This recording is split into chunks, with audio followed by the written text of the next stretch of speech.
Hello everyone and welcome to my channel, and today I'll be reading an Arlecchino Susanoo by me. So let's get into it. It wasn't usually that you got jealous. Not really. You've trained and served and fought beside her long enough to know that she is impossible to steal. Arlecchino was all about devotion, and that was something that was hard-earned. She offered it to her children, to her cause, and somehow unbelievably to you.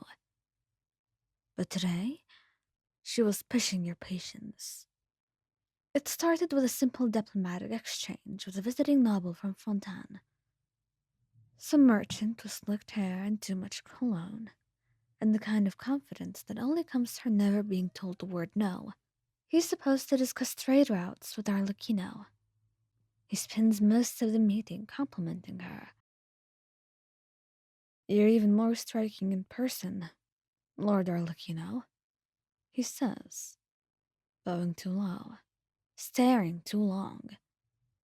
I must admit, I didn't expect such beauty from Harbinger. Arlecchino doesn't react. Of course she doesn't. She just sits with her usual posture, elegant, composed, and gives a faint, polite smile. But you see it, the way her eyes flick towards you, checking. She knows exactly how you're feeling. Thank you, though your flattery is unnecessary. Unnecessary, not unwelcome. You mutter to yourself, your jaw tightening. It's a small movement, but Arlecchino sees everything, especially when it comes to you. You don't comment. You sit behind her slightly to the right, the position she likes you in during meetings. Not beside her, not below her, just close enough. A silent message that you were her favorite. But the noble either doesn't notice or doesn't really care, which only angers you more. He leans even closer to her across the desk, lowering his voice.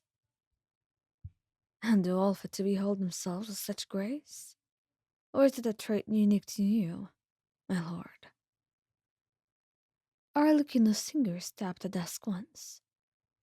You breathe out slowly. She's amused. You can tell. She is enjoying this.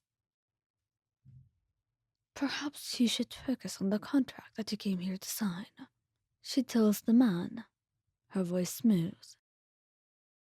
He bows again. "Of course. My apologies. I simply find myself easily distracted." Your nails dig into your palm. Arlecchino doesn't look at the novel. She looks at you. Her lips pull into the faintest smirk. Sharp, knowing, wicked, as if to say, "Are you upset?"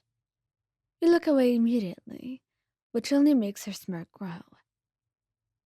The meeting lasts another half hour, and by the time it ends, you're tense enough to snap something in half.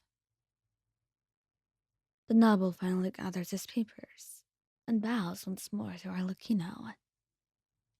"Until next time, my lord. Perhaps we could share a private drink then?" You inhale sharply. Arlecchino opens her mouth to respond. "Not happening," you say before you can stop yourself. And the noble blinks at you. Um, you must be her assistant?" Arlecchino actually laughs. A soft, delighted, dangerous little sound. "No, it's much more than that," she says, rising to her feet with a predatory elegance. The noble stares between the two of you, and then he excuses himself quickly. Arlecchino waits until the door clicks shut before speaking. "Jealous? No, you lie. Very badly." And she tilts her head. "No," you say. You turn away. He was being inappropriate. That's all. Hmm. She steps closer. Too close. You're glaring at him. Because he annoyed me. He nearly stood up when he leaned in. He was crowding you, Arlecchino. You even interrupted him. You groan, and her finger hooks under your chin, tilting your face toward hers.